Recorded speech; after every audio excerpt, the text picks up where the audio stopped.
In a high level, we can have a epic that can be further divided into a number of features. E-portal, right? You have a shopping cart as a epic. Within that shopping cart, we can divide into multiple modules, right? Within that modules, you can have a lot of user stories.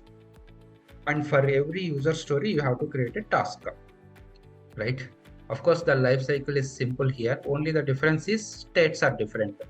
In the agile process, it will start with a new. Once you enter any work item into a board, it will become a new. Once the development is started working on it, then automatically it will go to the active state.